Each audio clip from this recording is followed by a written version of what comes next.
جب ہمارے نبی پیدا ہوئے تو اس وقت آل ساسان کا سب سے بڑا بادشاہ نوشیروان وہ حکومت کر رہا تھا۔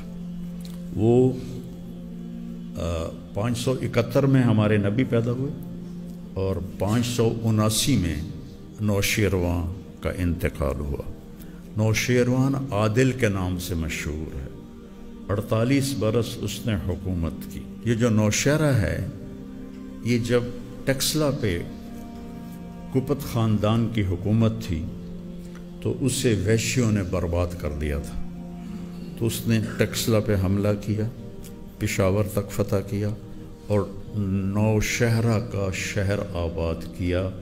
نوشیروان کے نام سے اس کا نام نوشہرہ پڑا۔ یہ انتہائی عادل بادشاہ تھا۔ ایک دشمن سے لڑائی میں خون خوار ہونا، لیکن اپنی رائے میں کسی کو جرأت نہیں ہوتی تھی۔ رومی وفد آیا تو اس نے دیکھا کہ بادشاہ کا محل میں جو تھا وہ اندر جو جیسے یہ دالان بنا ہوا ہے وہ تھوڑا ٹیڑھا تھا، تو اس نے کہا کہ اتنا بڑا بادشاہ یہ دالان ٹیڑھا کیوں ہے؟ تو انہوں نے بتایا کہ یہاں ایک بڑھیا رہتی تھی، اس کا جھونپڑا تھا، تو نوشیروان نے اس سے خریدنے کی کوشش کی، اس نے انکار کر دیا۔ تو انہوں نے کہا ٹھیک ہے یہ جگہ چھوڑ کے میرا محل بنا دو، ٹیڑھا محل بنا دیا۔ تو نوشیروان عادل مشہور ہوا۔ 571 میں ہمارے نبی پیدا ہوئے تو اس نے ایک محل بنایا تھا جس کے آثار اب بھی کھڑے ہوئے۔ تو جب آپ پیدا ہوئے تو اس کے 14 کنگرے ٹوٹ گئے، 14 برج۔ وہ برج اینٹوں کے نہیں تھے، پورے پتھر کو لگایا ہوا تھا۔ وہ حیران ہوئے یہ کیسے ٹوٹ گئے؟ اور 1000 سال سے آگ جل رہی تھی، وہ آگ بجھ گئی۔ تو وہ آ کر موبیزان کہتے تھے، موبیزان نے کہا جی آگ بجھ گئی ہوں۔ پھر اور خوف پیدا ہو گیا کہ آگ کیسے بجھ گئی، یہ کیسے ٹوٹ گیا؟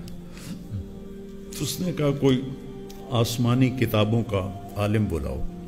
تو حیرہ میں ایک پادری تھے عبد المسیح، ان کو بلایا۔ اس نے کہا جی میرا ماموں ہے، شام میں رہتا ہے، وہ مجھ سے زیادہ جانتا ہے، میں اس کے پاس جاتا ہوں۔ اس کا نام تھا ستیح۔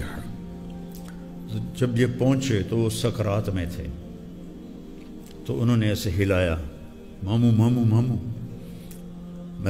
میں عبد المسیح ہوں۔ تو انہوں نے ایسے آنکھیں کھولی اور یوں دیکھا اور کہا بعثہ کا ملک بنی ساسا لارتجاس الایوان وخمود النیران، تجھے ایران کے بادشاہ نے بھیجا نا، ساسانی بادشاہ نے بھیجا ہے نا کہ 14 برج ٹوٹ گئے ہیں اور آگ بجھ گئی ہے، تو اسے جا کے بتا دو کہ آخری نبی ظاہر ہو گیا ہے۔